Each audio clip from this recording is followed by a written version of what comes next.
Selamat malam. Kembali lagi bersama kami di Bacot Balap. Nah, kali ini kita akan ngobrol santai lagi seputar GP Hungari kemarin. Oke. Gimana ya, Hungary kan banyak yang bilang menakut tanpa tembok. Cuman kalau kata gue Betul, sih lebih ramai Hungary yang sekarang daripada yang sepak kemarin ya. Apalagi dibanding sama Monaco yang kemarin, jauh lebih ramai yang ini. jelas tuh mah. Kayak nggak banyak yang terjadi juga sebenarnya di awal balapan, dari lap pertama atau dari stint pertama Leclerc sama Piastri deh. Ke stint kedua tuh kayak nggak ada yang menarik gitu. Beberapa kejadian kayak udah terlupakan aja gitu. Cuman ada beberapa hal yang cukup menonjol di sini ya, gimana ya kita tahu sendiri Leclerc kayak gimana di akhirnya.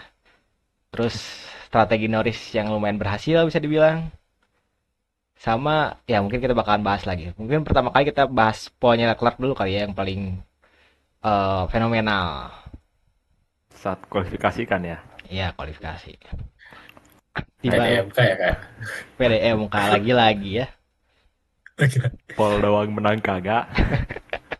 Itu udah 2 kali ya di season itu ya, 2 kali pole ya, tapi nggak menang. Ya Leclerc sih, musim ini baru sekali. Ini doang. baru sekali ya. Ya, musim ini baru sekali. Tapi kalau lihat dalam 2 tahun ke belakang, dia cuma sekali. Pol menang, Pol sama menangnya sama kan ya. Iya, dari 15 balapan tuh kayak dari tahun 2022 malah. Dia tuh baru menang dari pole di Monaco doang. Sisanya kayak di Monaco Monza tahun kemarin kan ya. ya tahun kemarin. Ya kayak dia menang tuh gak dari pole. Tapi emang mungkin kita ngelihat Leclerc tuh spesialisnya di sana gitu di apa sih namanya di kualifikasi. Dia tuh bisa menempatkan Mm-mm. mobil di posisi yang tidak seharusnya gitu loh. Udah beberapa momen tuh kayak ya dia nggak seharusnya di pole, cuman dia bisa memaksimalkan itu gara-gara dia emang spesialisnya di kualifikasi gitu. Nah, makanya bagi gue yang fans McLaren waktu ngelihat kualifikasi Leclerc ke satu kayak ya udahlah biarin masih kasih aja dia kayak kesenangan sesaat. Nanti juga di race bisa tahu hasilnya bakal bakal kayak gimana gitu. Dan ternyata terbukti di race Leclerc dengan Ferrari-nya kacau balau juga nih. Dan McLaren ya dia kayak udah bukan lagi F1 dia kayaknya udah F0 ya udah nggak punya saingan lagi di sini. Tapi di sini McLaren bagus sih menurut gua. Dia memainkan dua strategi yang berbeda gitu. Nah ya Ya itu banget soalnya Ferrari nggak punya dua mobil, dia punya mobil depan jadi kan nggak punya backup plan-nya gitu loh. Iya. Sementara McLaren Kayak McLaren Piastri nggak menang ya masih punya Norris dia bisa menang gitu. iya. dan kayaknya itu juga kan udah terjadi di beberapa race ke belakang kan. McLaren memakai coba-coba strategi yang berbeda kan dan terbukti pada berhasil kan selama ini ya. Iya. Ya ya, Dua-duanya work sih sebenarnya. Mm-mm. dua-duanya bagus sebenarnya. Cuman kita mungkin Norris ini agak wild card ya, dia kita nggak semua pembalap yang top 4 lah nggak ada yang menyangka Norris bakalan satu stop dan berhasil gitu. Semuanya kan yang di top 4 tuh pada dua stop semua kan, kayak si Leclerc, Mm-mm. Piastri, Russell itu pada dua stop semuanya. Cuma Norris doang yang gamble-nya berhasil. Kecuali yang di bawah top 4 lah ya kayak Alonso, eh, Di Hamilton, belakang-belakangnya tuh. ya belakang-belakangnya nggak pada ya pada satu stop semua. Tapi kalau gua mah kak kayaknya gua udah yakin deh soalnya dilihat dari mobil si McLaren ini jadi kan punya degradasi ban yang minim gitu yang paling efektif jadi ya di sini baru pembuktian bahwa teknologinya McLaren di musim ini sangat kuat lah improve-nya gitu. Makanya dia bisa pakai apa sih ganti pit cuma satu kali si Norris ini dan berhasil kan nggak ada masalah apapun yang berarti gitu. Iya. Iya, tapi Piastri terlepas dari mungkin dia terlalu fokus sama Leclerc, dia juga dari awal ngomong satu stop mustahil gitu. Nggak mungkin Terlalu ya. berani Iya. ya. Gua adalah momen radio dia bilang si race engineer nanya, "Piastri ini bisa satu stop nggak?" Dia bilangnya kayak, "Wah, ini nggak akan mungkin," katanya buat satu stop. Makanya di Lando Tapi Norris ini emang wild card sebenarnya aja. Iya ya sih, dia ngomong-ngomong radio tadi itu waktu gue lihat waktu tampilan langsungnya kayak agak lucu gitu kan. Awalnya kan si presiden yang nanya ke si engineer-nya bisa nggak satu pit stop kata engineer-nya kan kayak ragu gitu gak mungkin gak bisa atau gimana lalu setelah beberapa lap ditanya lah balik lagi sama si engineer-nya biasanya menurut lu yang ini ngendalin mobilnya bisa nggak kalau kira-kira pakai satu pit stop jadi kan kayak dua-duanya tuh kayak masih ragu gitu gak ada yang Hmm. ngambil keputusan waktu race Hmm. sedangkan Lando kenapa ya si timnya bisa langsung yakin dah Lando lu satu pit stop aja gitu lah. Itu yang keren lah bagi gua Tapi yang dari yakinin tim McLaren sih kalau dari gue lihat ya si Piastri-nya yang nyuruh dua stopnya. Oh, Ya soalnya kan dia kan si race engineer udah nawarin ke si Piastri bahwa kompetitor lain tuh mau coba satu stop. Cuman si Piastri bilang, oh kalau satu stop kayaknya nggak bisa deh. main Makanya aman mungkin ya. Piastri emang di Terus ditanya awal lagi kan sekali lagi. eh Misalnya kalau dilanjutin nih sampai akhir, bisa kalau gua pit sekali lagi gitu kan kalau nggak salah. ya Hmm. gitu ya. Kalau menurut gua di awal-awal Piastri emang terlalu fokus sama Leclerc sih, dia kelihatan dari awal dia nge-undercut Leclerc kan. Yang Iya, padahal ya lawannya bukan di sana, bukan Leclerc harusnya. Cuman kita bisa ngelihat kalau misalkan mungkin dia satu stop juga lebih enak ke Piastri sebenarnya. Soalnya dia dapat dapat free air. Soalnya kan di awal-awal iya. Piastri itu kena kehalang dirty air, makanya bannya jadi lebih cepat aus gara-gara dirty airnya Leclerc. Kalau menurut gua kayak gitu ya. Hmm.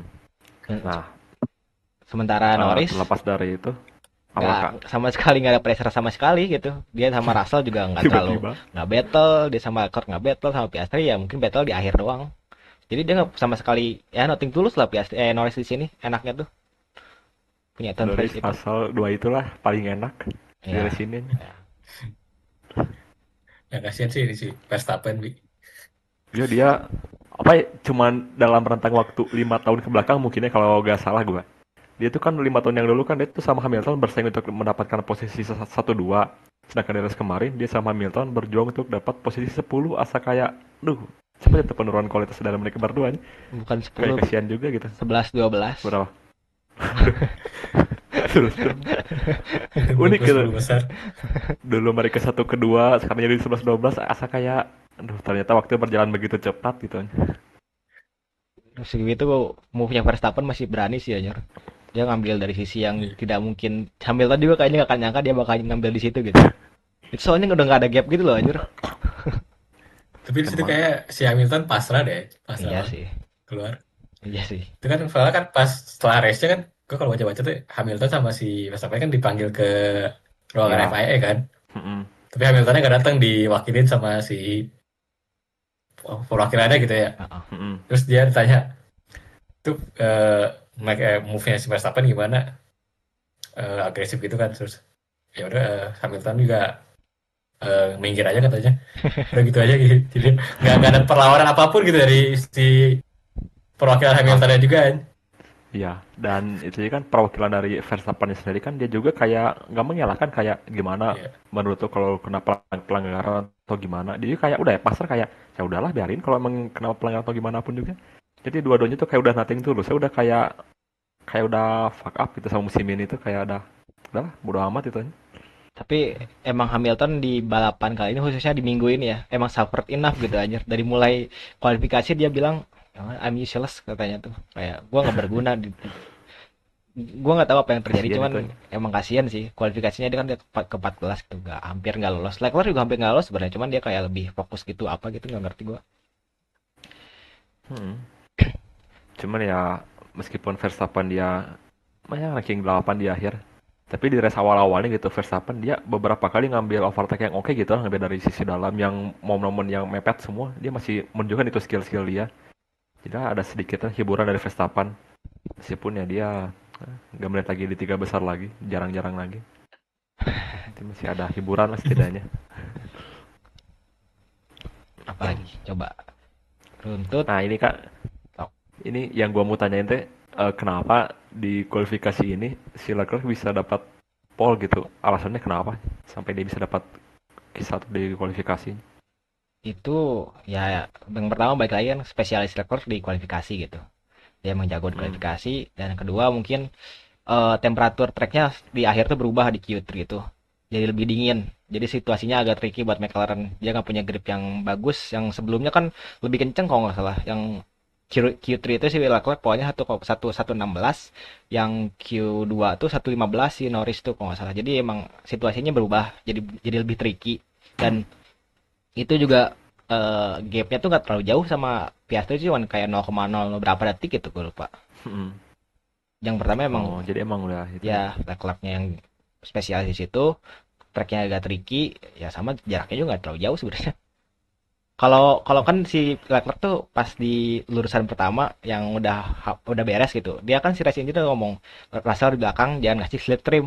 Itu kalau misalnya Ya dikasih ya, slipstream, Russell yang pole position gue yakin. Soalnya pasti bedanya udah emang yakin. deket Soalnya di sini, banget anjir. di sini kualifikasinya lumayan seru sih. Bedanya tipis-tipis semua. Nah, tapi kenapa ya waktu saat perjalanannya race, si Leclerc ini tuh kayak awal-awal menjanjikan dia bisa nahan Piastri beberapa lap. Tapi kok di akhir-akhir dia tiba-tiba kayak langsung dropnya kayak drop semangatnya gitu.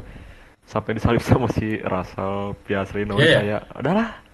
Kayak tiba-tiba anjlok gitu perbandingannya dari awal sampai akhir balapannya.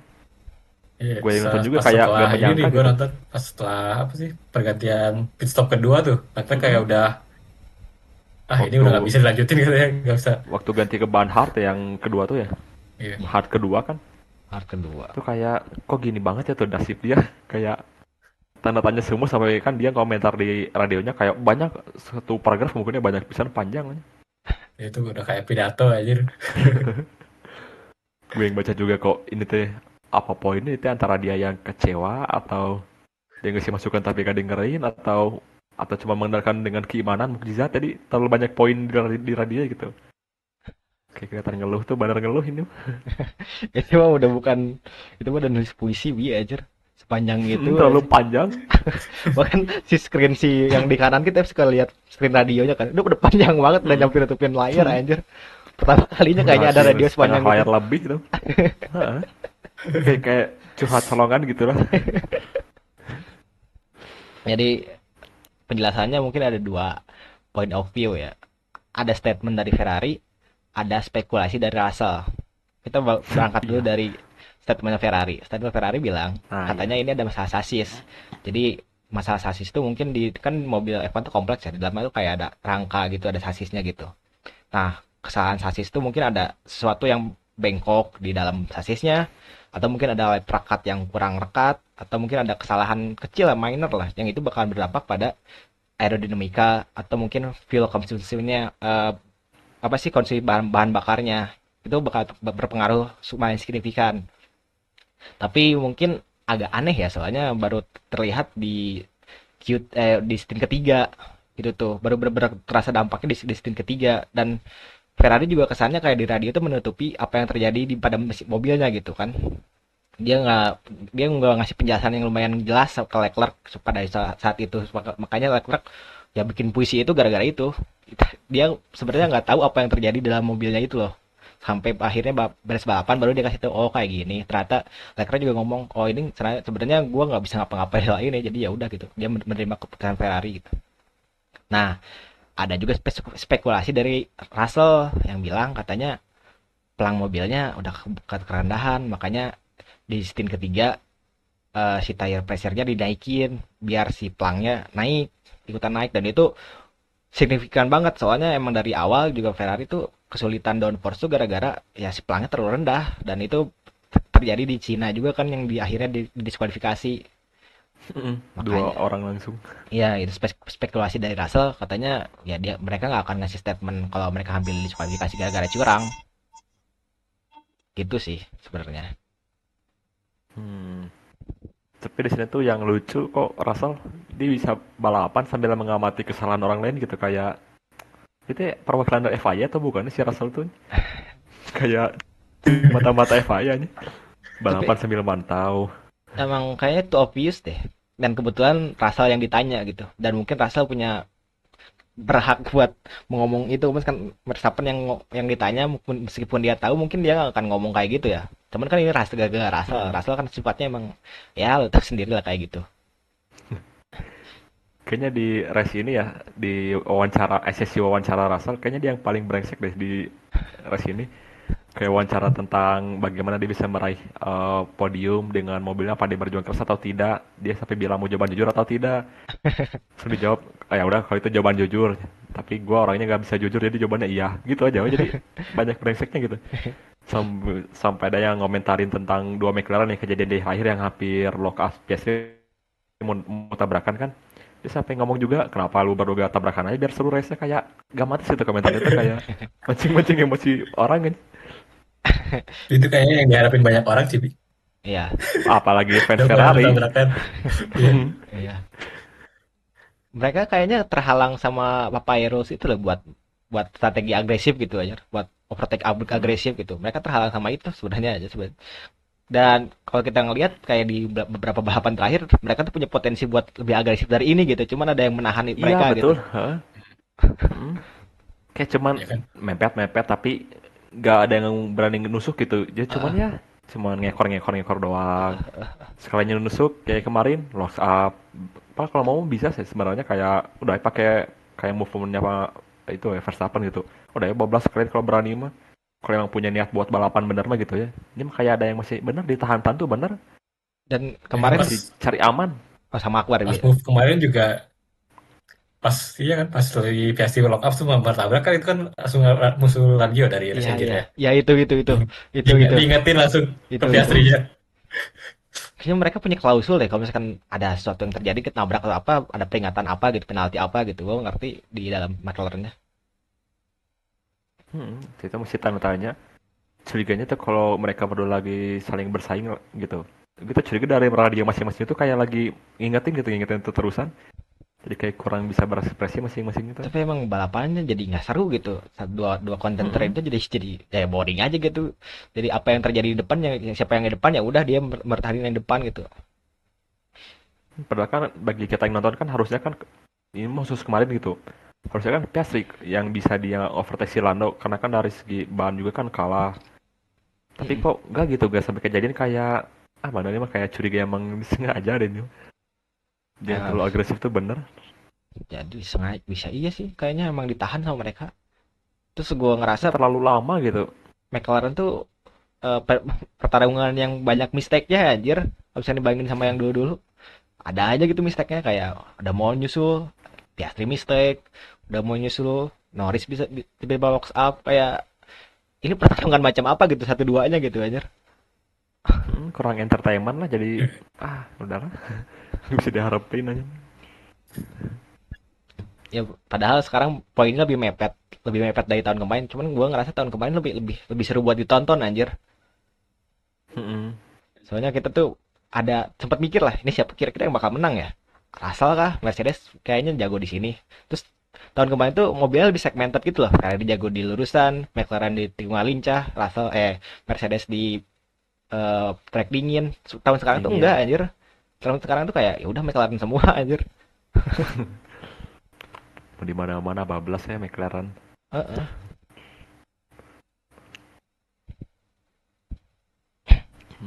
Apalagi ya? Miss. Oh, paling di sini tuh yang gue lihat dari ranking. Kayaknya di sini improve Lawson di sini lumayan keren ya. Dia udah berturut-turut dapat poin. Oh iya. Si Lawson dia oke ya di sini. Sama dua Aston Martin tuh. Dia di race ini keren Iya. pisan Aston Martin. Kayak dapat mobil cepat pisan nih. Bagus aja. Tiba-tiba Aston Martin gelo. Dua pembalapnya lagi. Langsung 10 besarannya. Kalau strateginya Bisa. juga sih, Bi. Bagus. Artinya Dia bagus kan ya. pakai dua dua stint juga, satu stop. Iya. Tuh keren ya. Alonso kayak udah nggak peduli lagi sama depannya aja. Ah udah depannya maju gitu. Gue Iya tahan yang kan. belakang. Kata Alonso, Strateginya belakang kayak gitu. Alonso tuh dapat banyak banget anjir. Sedangkan depannya jauh banget. Strateginya bagus aja. Ya yang depan pada maju, pada berjuang, pokoknya gue di belakang, nahan yang belakang gitu aja. Jadi abang-abangan tuh beneran ngejaga yang belakang kan. Dan Alonso juga di free practice pertamanya kan ngeluh katanya sakit sakit punggung, makanya dia nggak ikutan free practice. Oh iya. Ada itu. Penyakit sepuh kan. penyakit, penyakit orang tua. Bisa ada alasan itu aja. Unik juga aja.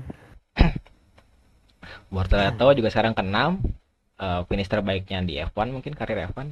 Ini Kick Sauber ngeri sih aja. Poin terus dari Silverstone.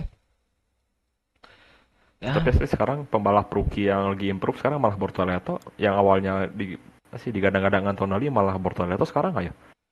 Malah banyak yang ngebanding-bandingin kalau misalnya Bortoleto pakai mobilnya Mercedes mungkin bisa 10 besar berturut-turut gitu. bakal dijamin gitu loh. Apa emang begitu? Emang Bortoleto lebih jauh daripada Antonelli secara skill dan pengalaman di F1 menurut kalian gitu? Di F2-nya dia kan juara dunia ya, Bi. Si Bortoleto. Mm-mm. Ya Kimi Antonelli, kalau usah posisinya ke berapa ya gue lupa. Kecil posisinya, kalau nggak salah ya. Jauh sama Mm-mm. Bortoleto. Jadi emang talenta Bortoleto sebenarnya ada. Dan dia juga jadi Brazil kan. Brazil F1-nya lumayan kuat itu. Ya Ya, Kimi juga sama walaupun Senna-nya. dari Itali sih sebenarnya. F1-nya kuat, cuman kan Mm-mm. ya Bortoleto kayaknya lebih jago daripada, nggak tahu sih sebenarnya, belum kelihatan juga talenta yang sebenarnya. Soalnya yang gue denger Mercedes tuh upgrade-annya jelek. Dia kembali baik lagi ke floor lamanya. Yang tahun kemarin ya di GP ini. Iya di GP nih. Jadi mungkin ya terhalang itu juga. Dan anehnya Mercedes malah improve bagus di sini dengan settingan musim lalu. Masih oke gitu mobilnya di sini. Kayaknya kalau oke sih. Cuman gak sebagus Hmm, itu gitu. cukup oke. Iya. Dan yang paling ini kayaknya yang paling sial kayaknya Russell ya. Russell jadi bahan punching bag-nya Verstappen sama Leclerc. Di Austria kita ngelihat si Verstappen udah desperate gitu, udah ruwet gitu. Ada Russell di belakangnya, senggol. Terus beberapa minggu kemarin Leclerc udah bener-bener udah ruwet gitu. Disenggol Iya, juga. oh iya ingat. Ini, jadi dua kali Russell jadi punching bag tuh anjir. Kasihan jadi korban pelampiasan nafsu orang-orang kan. Iya. Kebetulannya Russell ya di situ aja gitu, sialnya gitu aja.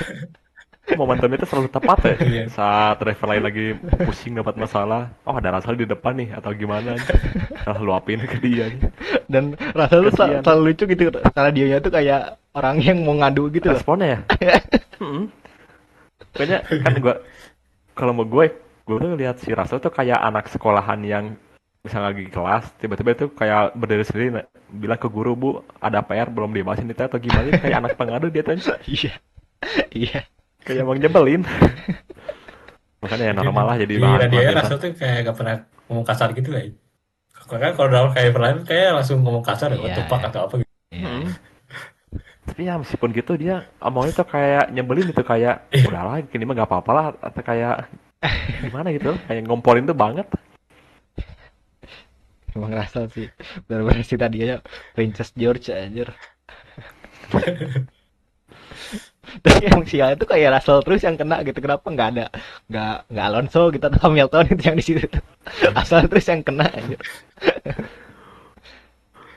Udah itu udah takdirnya atau gimana lah, udah Iya. kebenarannya kayaknya mungkin. Selalu ada di posisi yang tepat Kak Russell Kak. Mencari samsak. Iya sih ya sebenarnya.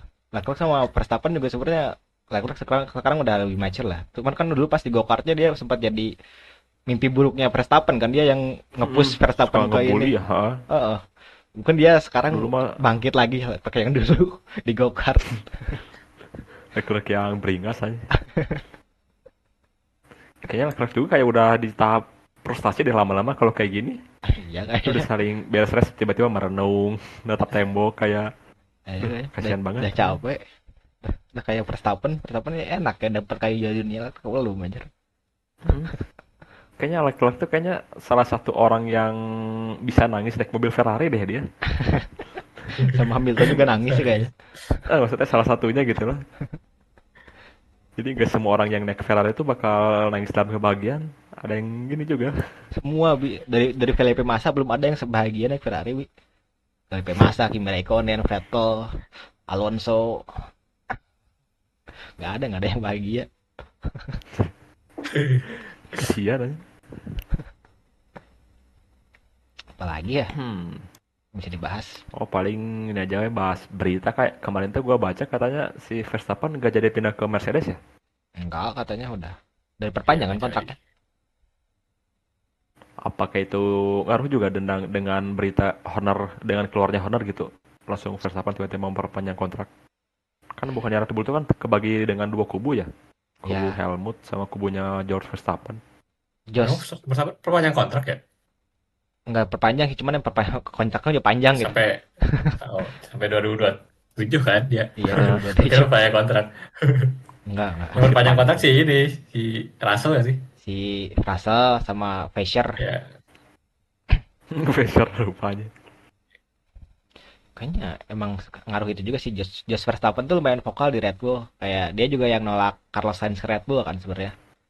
Insidernya Sampai kayak dia gitu. juga cerita. Gak ada yang tahu kejadian aslinya kayak gimana. Cuman insidernya kayak gitu. Jos Verstappen tuh nggak suka sama Carlos Sainz seniornya dan juga nggak suka sama ya itu Horner. Horner. Jadi mungkin salah satu pertimbangannya juga itu. Dan yang kedua klausulnya kan masih ketiga, dia belum belum belum turun. Jadi Mm-mm. klausulnya belum bisa di break gitu loh, belum bisa di apa sih pecah gitu. Jadi ya, ya mau nggak mau dia tetap harus di Red Bull. Seenggaknya sampai tahun depan ya. Kalau misalkan tahun depan mungkin di keempat, ya dia bisa pindah lebih lebih cepat dari yang kita bayangkan. Tapi lo masih yakin tahun depan Red Bull bisa improve atau malah makin terpuruk? Kira-kira lah prediksi kalian berdua dengan regulasi baru, dengan settingan IRS baru, persenannya atau dan lain-lainnya gitu. Bar deh bar, gimana bar? Perkiraan doang sih ini kalau mah. menurut gua sih kayak masih sama sih kayak tahun sekarang. Segitu-segitu aja posisinya. Gue gak terlalu yakin sih bahwa bakal improve ke satu atau juara dunia. Iya, Yang susah ya. nggak sih Menurut lo kayaknya. gimana kak? Mesin Ford masih belum terbukti. Yang pertama mesin Ford kan belum terbukti.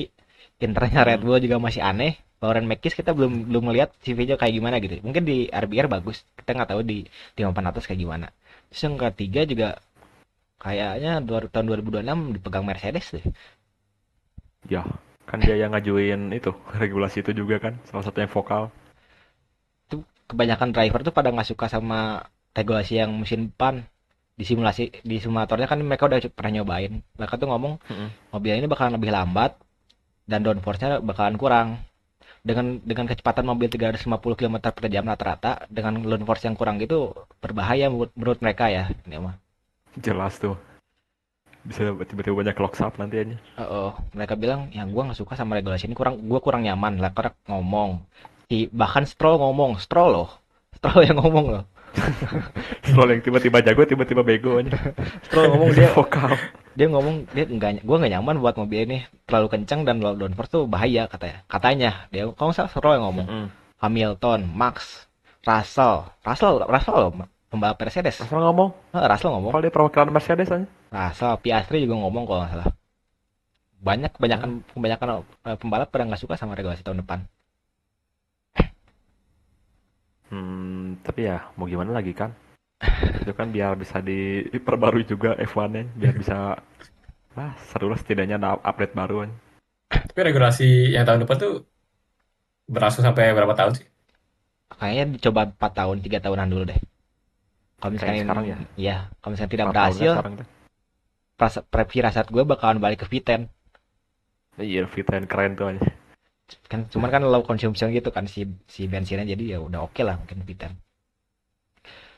Ya setidaknya ada suara-suara nyamuk lagi yang berisik. Itu jadi ada esensi F1 lagi balik. Firasat gue ya, soalnya kan si MBS udah keluar-keluar soal V10 tahun kemarin kan. Mungkin itu salah satu opsinya kalau misalkan yang tahun depan tidak berhasil, ya kita langsung beralih ke V10 aja gitu, yang lebih pasti gitu. Mm-mm. Mungkin ada lagi Bi, Oke paling udah paling. mau ini nggak prediksi balapan nggak? Apa? Kita udah jarang Buat prediksi selanjutnya. balapan nih ya. Selanjutnya Selanjutnya apa rasa ya? apa sih? Gue Gue lupa deh. sampai lupa. Belanda Dutch Grand Prix. Oh, Belanda. Sirkuitnya hampir sama kayak gini, liuk-liuk gitu. Terus ada yang kayak Tapi emang sirkuitnya belok NASCAR. kayak NASCAR ya, miring Ya. gitu aja. Ya. Tahun kemarin itu Lando yang Mungkin menang. kemarin. Tahun kemarin Lando yang menang. Ya mungkin bisa juga tahun ini Lando lagi yang menang. Momentumnya lagi di Lando ya. Ya betul. Iya sih. Tapi nggak ada yang tahu kan. Setelah kan ini tuh bakal libur pramusim ya 3 mingguan. Mungkin ada beberapa tim yang bisa dapat settingan baru jadi improve lah. Tiba-tiba mungkin Ferrari mungkin. Ferrari Bisa udah nggak ada dapat satu. udah nggak ada upgrade lagi, dia bilang nggak akan bawa upgrade lagi. Mercedes gua nggak tahu. Mercedes kan kemarin balik lagi ke floor yang lamanya ya. Ini kayaknya masih Mercedes sih, masih McLaren yang menang. Itu maksudnya perbaikan minor lah, bukan perbaikan yang berubah secara Iya, iya. menyeluruh kayak perbaikan Iya, iya. chassis yang kayak kemarin banyak masalah atau gimana. playing gitu-gitulah. Jadi ya kan nggak ada yang tahu juga lah. Kan musim kemarin juga tiba-tiba Ferrari di paruh keduanya kan lumayan gaspol ya. Waktu tahun kemarin Ferrari ya, Ya, dapat banyak lumayan poin gitu aja. ya.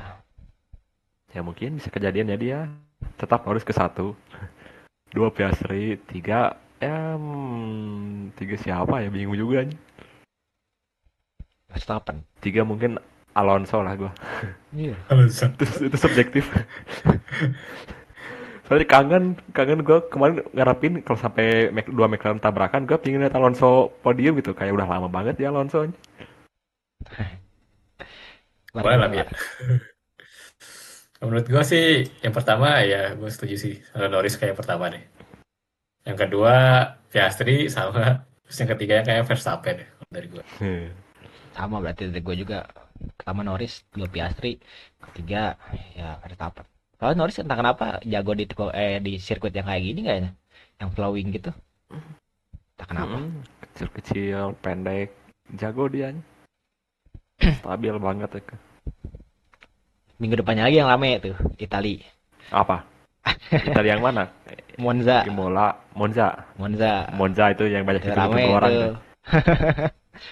Belanda mah kayaknya sama persis lah kayak sekarang lah. Gak akan jauh berbeda ininya, keboringannya. Ya tunggu aja Nah, lah. itu jadi PR kita kalau boring, mau gimana ya nanti? Ini juga Itu kita juga agak susah. bikin slide cuma 7 nggak ditampilin semua 7-7-nya. Kita banyak ngobrol jadinya. Ya, Ya, semoga di Belanda bisa lebih seru daripada ini lah. Semoga Iya. aja. kamu. Semoga ada pertarungan dua McLaren deh yang agresif lah. Ya, Biar seru lah. Boleh. Amin. Ya mungkin boleh asal jangan celaka wah itu. Intinya. Apa ya Gak usah, Ben. apa ya? tadi ngomongin langsung di radio. Oh ya betul kita pakai baju hitam. Kenapa, Bi? Dia berkabung atas rekreasi Ferrari. Kasihan dia, bro. Udah lama mentalnya kena di Ferrari tuh. Kan udah. Si Bar gimana? Bar? Lanjutin aja dulu. tapi kayak kalau misalnya di MotoGP kayak Quartararo aja. Oh ya. Mana gua juga fans Mirip-mirip. Quartararo lagi. Aduh Ya aja. dia punya skill yang oke gitu, tapi nggak menang-menang anjir. Itu enggak aja Quartararo udah juara dunia anjing loh kan Ya, belum. udah juara dunia sih tapi dia. Oh ya, ada yang bisa dibanggain lah setidaknya ya. Iya. Dan juara dunia Iya, juga Ada oke lah. CV ada yang bagus.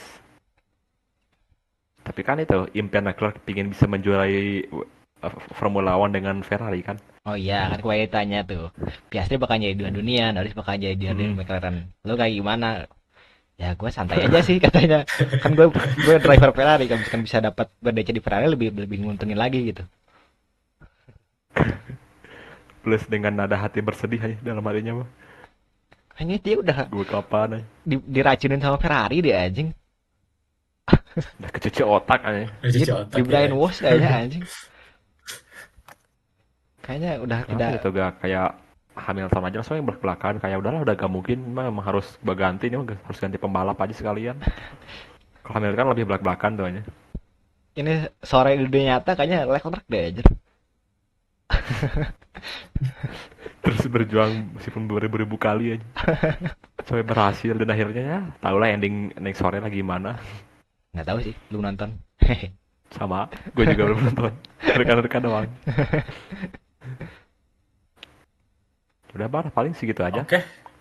Segitu dulu ya pembahasan dari kami. Ya, mohon maaf bila ada kesalahan dan juga mohon maaf jika bahasan kami kurang banyak ya di sini karena race kemarin juga sedikit yang bisa kami bahas ya. Oke, kami pamit undur diri ya. Bye.